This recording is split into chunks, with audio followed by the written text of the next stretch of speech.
1837. Good luck. Oh, we've played before. I better stick to the carrow.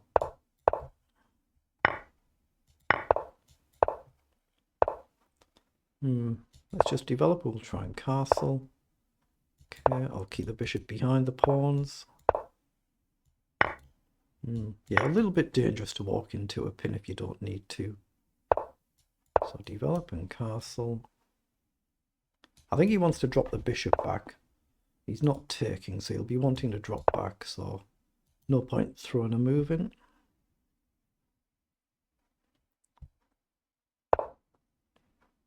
Okay, how do we do this? I'm just looking at bishop or knight here. My instincts are to put the knight there, bishop here, but it could walk into a pin here. That's what we've got. Okay, let's hit the bishop. Okay, let's develop. He's pretty certain he wants to go back here. That's why he's not taking the knight. So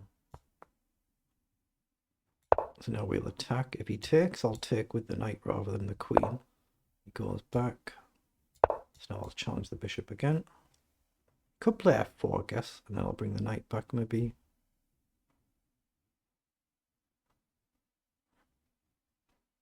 So f4 knight back. Maybe he can get away with this and sack a pawn, but it's a bit risky.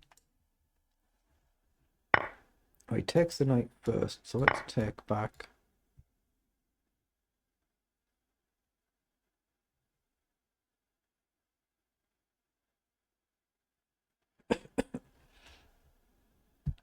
You can see I've pre-moved to take back if he captures. He jumps across, so I've pretty much got to take here, don't I? Then try and deal with the knight. I've got knight across first, maybe with a tempo to attack the queen. Actually, I might as well do that. Get the knight developed with a tempo attacking the queen and then trade. And then maybe c5, something like that. Now I'll take and c5. Then if the knight ever gets across, as long as we can trade it off for our knight, that should be good. I'll get the knight forward again, attack the queen again. If we take, he takes back and he guards his pawn. So I'm just trying to get the queen on a better square if we can. Okay, so let's get the queen forward. It restricts the knight a bit maybe now. Takes, I can take, he's kicked the knight. Might have been a bit silly there. Although I guess I can push the pawn on. I'm going to push the pawn on rather than taking, and then maybe drop the knight back somewhere. Just I've taken away the best square now. That's not ideal, so probably d6. Okay, let's drop to d6 and maybe attack the queen yet again. And then shuffle the rook across to deal with the pawn. Okay, it's a big target now. Rook here, he's got knight back, so that's something he can easily deal with. So let's see if we can put a clamp on before he pushes forward. I'm not sure we can, but let's see. Knight here, and where am I going to go? Maybe here, but yeah, he's gone to cover that. So if I go here, I think I kind of have to, but he can get back and attack the pawn, so it's a bit of a problem. So I might sack the exchange. Do I do that? Let's come across and actually attack the rook. So he's played knight over to guard the rook. It's probably a good move. So I'm going to bring my knight across and hit the pawn, threaten a checkmate if the queen drops back. Oh, he's come forward. I missed that. Let's threaten to win the pawn and the queen. And maybe get active, maybe not. Just drop the knight back. That knight's on a good square now. How do I shift it? Something like this. Oh, he's gone there. I think. That's a problem, but my knight actually covers it, doesn't it? So I'm okay to go here. He can't, but if he goes here, I don't have to take. That's a nice move, though. Let's go here. That's a problem, hits both rooks. So let's jump across. He's playing rather well, isn't he? It's just I'm up on the clock and I can safely plant the rook here now if he gets his queen across. Yes, he's hit the knight. So I think we should come here to come round. So do I trade there? It feels like I should. Because of the clock. I'm trying to fix this.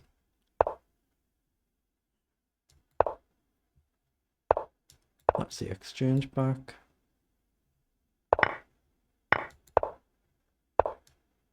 Actually, maybe I don't need to do that.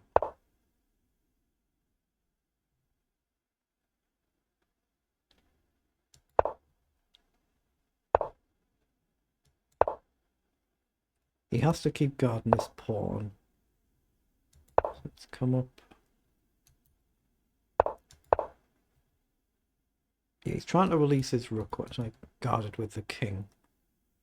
But he's very low on time now. If the rook comes here and here, we can take here as well. So let's hit both of them. Down, I think I can take either way. I'm not sure if it matters which one. I'll go this one.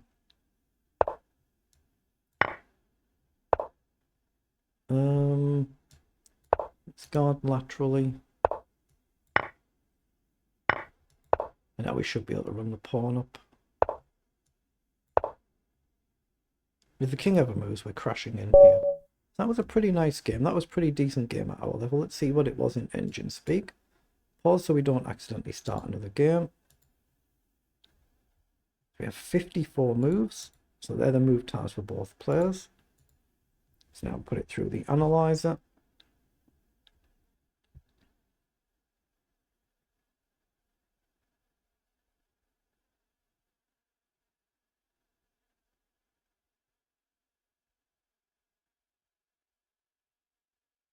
So we are worse.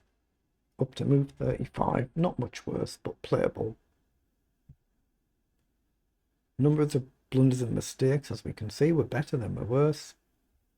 So it's going wrong in the middle game here. But it's always playable. Within a range of 1 or 2 points at amateur games, they're generally playable in the shorter time controls. Oh, we've got no blunders there, actually. We've got 92% against 87 on the accuracy.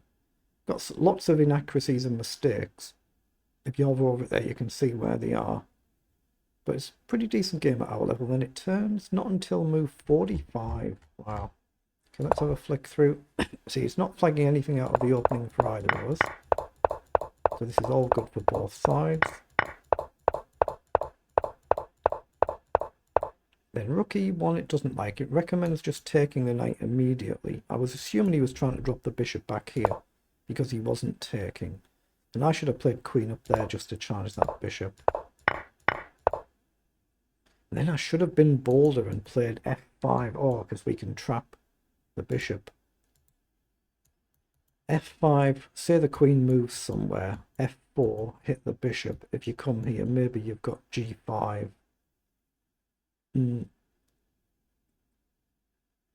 Yeah, missed that. f5, queen h5 is the move. f4, bishop h4. Oh, move the queen up to d7, take your time. Queen to g6. Rook across, f3.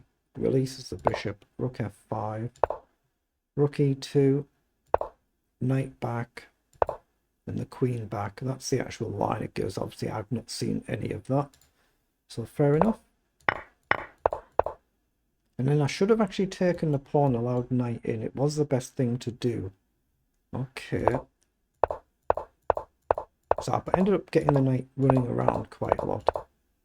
Then here, I should not have pushed the pawn to a4. That was a mistake. Or an inaccuracy. And I ended up losing an exchange. But we're still only -1. And with g4, it puts it back to level. And then we kind of just start to maneuver a bit and turn things around. And we get a bit of luck here getting the exchange back. Then we're only +1 and a bit better. And then it comes back to just about level again. And then that's probably the losing blunder. Should have gone this way instead. But then your rook's tied down defending the pawn. And now we're suddenly finding a way to break through. And of course the pawn's getting low on time. We've got 28 to 13 seconds. And then we just come forward there. Just the clock's really the bigger factor in this one at the end game, and it causing some mistakes here there. But at our level, that's a pretty good game, so very good.